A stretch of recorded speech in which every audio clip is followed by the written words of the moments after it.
Welcome everyone. Today we are going to know about Polish Airlines flight 5055. This video is going to be a continuation for my previous video on Polish Airlines flight 007. Do watch that video to get some context on this one, as the causes for flight 5055 are similar to those of flight 007. Like the previous video, I could not find the official investigation report for this one too, so if you are interested in this flight, you know where to go to find more details. Polish Airlines flight 5055 was a scheduled passenger flight from Warsaw to New York City. The date was 9th of May 1987. The flight was operated by an Ilyushin IL-62M registered as SP-LBG. The IL-62M was a modified version of the original IL-62. On that day, the flight was carrying 172 passengers and 11 crew members. The flight took off from Warsaw at 10:18 a.m.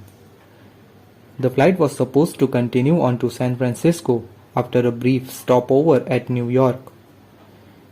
A few minutes after takeoff, the ATC instructed the crew to climb to flight level 180 or 18,000 feet, as there were military planes training in the area and he had no communication with them to maintain separation with civilian aircraft. The ATC was desperate in his instruction for the flight crew, his exact words being, "Climb immediately, I mean immediately." As soon as the flight crew received this message, they applied maximum thrust to all 4 engines. 9 minutes after the increased engine power, engine number 2 exploded. There was extensive damage to the rear of the aircraft. The pilots immediately noticed that they had lost 2 engines and had no elevator control. The nearest airport where they could land was Dansk, but they could not dump enough fuel in time for a safe landing there. The passengers were fully aware of the emergency they were in, as some of the passengers left farewell notes to their loved ones. The rear of the aircraft was engulfed in flames and they lost whatever little control they had of the aircraft. A few of the burning components fell while the plane was still in the air, starting many local fires on the ground. At 11:12 a.m. local time, flight 5055 crashed, killing all 183 passengers and crew on board, making it the deadliest crash in Poland's history. So what exactly happened with flight 5055? If you would have paid close attention to the crash sequence of flight 007 and flight 5055, you would notice one glaring similarity between both flights that happened just before all hell broke loose. The engines on both aircraft were operating at maximum thrust just before one of the engines gave up and failed catastrophically. Flight 007 was going around and flight 5055 was trying its best to reach flight level 180 as quickly as possible. Due to a very similar crash occurring just a few years prior to this crash, the suspicion immediately fell on the engines of the IL-62M. As you now know, the IL-62M was a modified version of the Ilyushin 62. The modified version had newer engines installed on them. The Kuznetsov NK8 were replaced by newer Soloviev D30. Even though the engines were modified, both these engines shared the same critical low pressure turbine and engine shaft design and construction. On closer inspection of engine number 2, investigators found that the engine shaft had disintegrated due to faulty bearings inside engine number 2. The roller bearings were designed to have 26 rollers inside them, but they had only 13. The reason, you might ask? While the supply of the rollers to the factory had been delayed, the bearings had to be completed within time as the contract was set to expire. It was shocking to know that such a simple reason was behind the tragedy that followed. During service, the bearings were overloaded due to the absence of sufficient rollers in them, and they finally gave away while the aircraft was flying as flight 5055. The faulty bearings caused the disintegration of the engine shaft, which resulted in extreme heat. Due to its close proximity to engine number 2, engine number 1 was also damaged. The exploding material led to rapid decompression of the hull and also started fire in the cargo compartment. The fire was not known to the crew, as the fire alarm system in the cargo hold was also damaged during disintegration of the engine.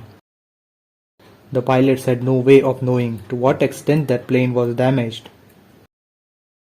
Elevators were the first control surfaces to be lost by them, and the progressive electrical failure led to the complete loss of control of the aircraft. This plane was doomed when the very second engine number 2 disintegrated. Another effect of the failure of the electrical power was that the pilots had difficulty to dump fuel, which further increased the time they had to be in the air. It is quite possible that the fire spread to the passenger cabin during the final minutes of the flight. This must have caused panic among the passengers, who would have rushed to the front of the plane. This must have resulted in destabilization of the aircraft. Further, the raging fire must have deformed rear part of the aircraft, which led to alteration of the angle of attack of the flight. During the final seconds, the plane nosedived with a slight 11-degree left bank, 12-degree pitch down at a speed of about 475 km per hour. The final resting place of Flight 5055 was 5.60 km from Warsaw Airport. Detection of the faults formed by the investigators of Flight 007 was possible only after complete disassembly of the engines, and hence it was not possible for the maintenance personnel to know about these defects during routine maintenance. After the findings of Flight 007's crash was published, the Soviet engineers refuted the findings. After the crash of Flight 5055, a similar report was published by the Polish Investigatory Commission. The Soviet engineers again refuted the claims and instead were of the view that damage to the engines was a consequence of the crash and actual reason was pilot error. This time though, the Polish Commission stood by its findings. Due to the increasing pressure, the Soviet engineers finally accepted responsibility. As Polish Airlines was not able to buy non-Soviet airplanes at the time, they implemented several changes to the IL-62, such as doubling the flight control systems, installing advanced engine shaft vibration detectors, installing advanced smoke detectors in the cargo holds, and many others. LOT continued to operate the IL-62 until 1992, when it was finally retired. My thoughts and condolences are with the passengers and crew who lost their lives in the tragic and avoidable plane crash. I hope you liked the video. Do consider subscribing if you want to follow future videos. Also, drop down your suggestions for any incident or accident you would like to be covered. Thank you for watching the video till the end.